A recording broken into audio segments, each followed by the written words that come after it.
Hello दोस्तों, आप सभी का मेरे YouTube चैनल में फिर से स्वागत है। और आज मैं आप सभी को अचा एकादशी की व्रत कथा सुनाऊंगी। अचा एकादशी 2 सितंबर 3 सितंबर दोनों ही दिन है, पर व्रत हमें 3 सितंबर के दिन रखना है।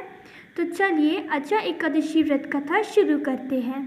युधिष्ठिर ने पूछा, जनार्दन, अब मैं यहाँ सुनना चाहता हूँ कि भाद्रपद मास के कृष्ण पक्ष में कौन सी एकादशी होती है, कृपया बताइए।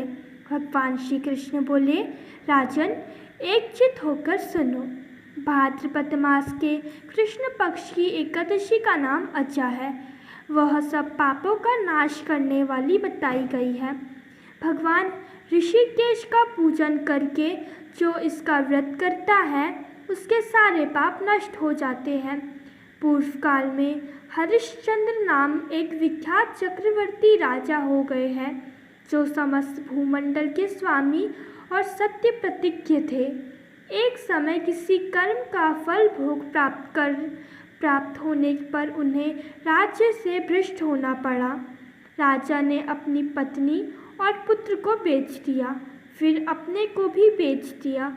पुण्यात्मा होते हुए भी उन्हें चांडाल की दास्ता करनी पड़ी। वे मुर्दों का कफन कर लिया करते थे। इतने पर भी नरश्रेष्ठ हरिश्चंद्र सत्य से विचलित नहीं हुए। इस प्रकार चांडाल की दास्ता करते हुए उनके अनेक वर्ष व्यतीत हो गए। इससे राजा को बड़ी चिंता हुई।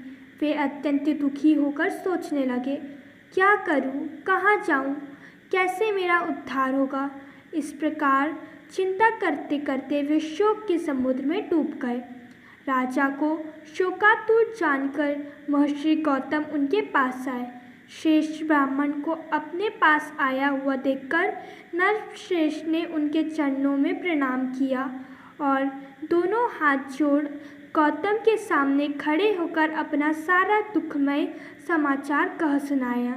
राजा की बात सुनकर गौतम ने कहा, राजन, भादों के कृष्ण पक्ष में अत्यंत कल्याणमयी एकादशी अचा नाम की एकादशी आ रही है, जो पुण्य प्रदान करने वाली है। इसका व्रत करो, इससे पाप का अंत होगा। तुम्हारे भाग्य से आज के 7वें दिन एकादशी है। उस दिन उपवास करके रात में जागरण करना। ऐसा कहकर महर्षि गौतम अंतर्धान हो गए। मुनि की बात सुनकर राजा हरिश्चंद्र ने उस उत्तम व्रत का अनुष्ठान किया। उस व्रत के प्रभाव से राजा सारे दुखों से पार हो गए। उन्हें पत्नी पुनः प्राप्त हुई और पुत्र का जीवन मिल गया। आकाश में दुंदुभियाँ बज उठी। देवलोक से फूलों की वर्षा होने लगी।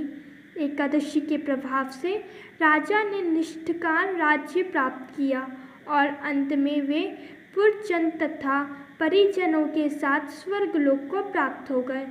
राजा युधिष्ठिर, जो मनुष्य ऐसा व्रत करते हैं वे सब पापों से मुक्त हो स्वर्गलोक में जाते हैं। इसके पढ़ने और सुनने से अश्वमेध यज्ञ का फल मिलता है। तो ये थी अचा एकादशी की व्रत कथा। अगर आपको वीडियो पसंद आए तो इसे लाइक, सब्सक्राइब एंड शेयर करना ना भूलें। धन्यवाद।